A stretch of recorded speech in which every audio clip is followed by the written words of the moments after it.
Hey football fans, welcome to this channel. What a game. Inter Milan and Barcelona, they just gave us one of the greatest Champions League semi-final clashes in recent memory.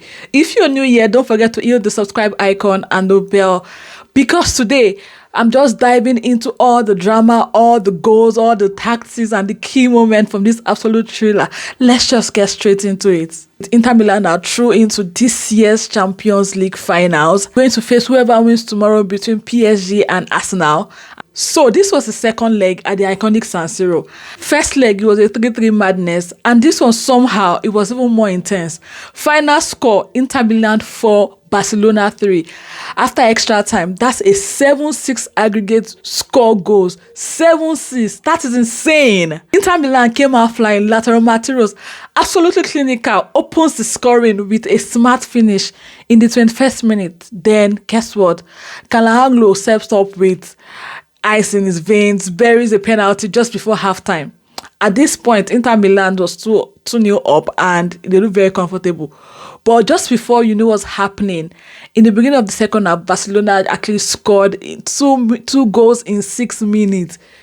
Credit where it is due, Barcelona came out like a different beast in the second half. Eric Garcia grabs one early, then Daniel Olmo brings the entire level with a slick finish. And just when you think we're heading for extra time, boom, Rafinha scores in the 87th minute, 3-2, and it was like heartbreak for Inter Milan, or so we thought. This is where legends are made, and in the 102nd minute, Frattesi off the bench finds a space and scores the winner, and that is it. Of course, this is the end of the road for Barcelona, the end of the road for Rafinha, this is the end of the road for Lamine Yamal. So sad and heartbreaking to see such a result after both teams has put so much work. A part of me was wishing they went into penalties, and maybe I was wishing Barcelona won, because at some point, and last video, I was very partial to Barcelona, because last game, Lamine Yamal brought so much class and so much talent, showed you how much talented that young man was, and I felt for once I wanted him to maybe win Champions League at his very tender age or young age. But football is a crazy game and you don't know what to expect, you don't know what will happen. You could have your own favorite and it doesn't turn out the way you want it to turn out. Let's talk tactics. Inzaghi sticks with his tried and tested 3-5-2. Wing back were key. Dumfries especially provided the real width. Calhanoglu was everywhere in the midfield. Meanwhile, Hansi Flick set up Barca in a 4-3-3 with heavy passing. The midfield, which consisted of Pedri, Xavi, and De Jong, ran the show in spells, but Inter compact shape and experience saw them through. Standout Rafinha, monster performance. He has now matched Ronaldo's 21 goals contribution in a single UEFA Champions League campaign. Lautaro was a leader up front, and Calhanoglu controlled tempo. And Yanson Madama made some massive stops and saves, and I would say if not for him, the game would have gone another way, because all these saves and stops he made were like key and could have led to Barcelona scoring more goals, which we saw did like absolute best this particular game. So what next? Inter Milan will face either PSG or Arsenal, whoever wins tomorrow. So what next? Of course, Inter Milan are through to the finals and they will face either PSG or Arsenal, whoever comes out top tomorrow's game. And with the kind of momentum they've got, I'm sure Inter Milan will fancy themselves winning this UEFA League Champions competition this year. Now, let's talk about lesson learned. This is not about what happened, but why it mattered and what we've learned from this particular game. Inter Milan are not the most glamorous team in Europe at the moment. They don't play with the same technical flash like Barcelona. But what they have, what they've mastered is structure, is discipline, and that's tactical clarity. The 3-5-2 system for Inter Milan is drilled to the core. Every player knows where to be at every phase of the play. When Barcelona tried to, swam through the midfield, Inter Milan just collapsed into compact block. And there was no panic, no unnecessary aggression, no foul. Now, the lesson here is that in Europa games like this, or in games like this where lots of things matter, tactical decision often actually outweighs every other thing, and that's like the advantage Inter Milan had in today's game.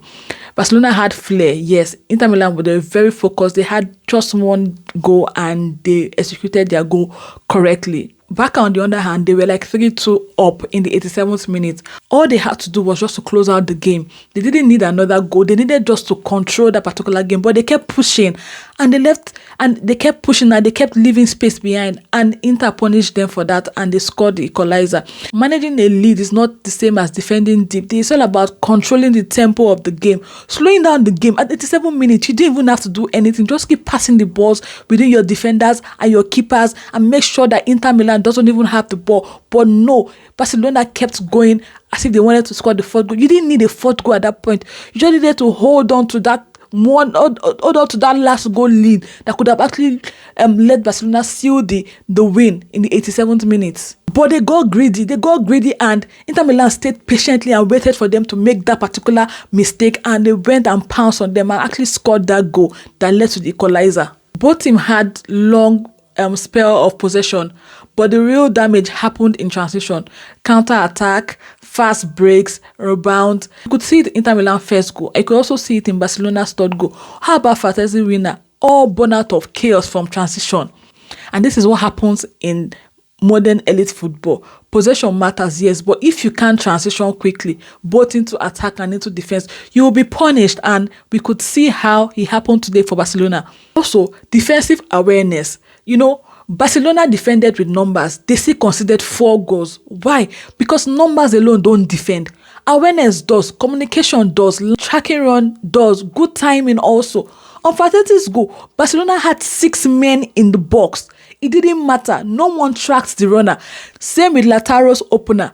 They were just caught flat-footed. Defending is not about just packing the balls. It's about anticipating, and Barcelona at this point did not even anticipate that fourth goal. And in a game like this, your star players must show up. I know that Lewandowski is just coming back from injury and everything, and it's not so fit, but he didn't show up at all. And I felt like maybe he shouldn't have started the game. Somebody else would have played. I felt like he didn't have so much impact in the game, and I don't know why they played him. He has experience, yes, but at the moment, it's not even fit enough for the game. We could see that we couldn't even feel his impact. Lastly, I'll say Champions League success is not just about football, it's about mentality, experience, and belief. And these 3 things Inter Milan had today in the game, Barcelona did not have, despite their talent. I know they are still young, but you could see the difference in the way they reacted to pressure. Inter Milan didn't just play the game, they felt it, they managed it, they controlled the game every minute to the last. And they were focused, and they won this particular game. It's not about just possession or passes or metrics. It's about finishing well. And Inter Milan, they were composed till the very end.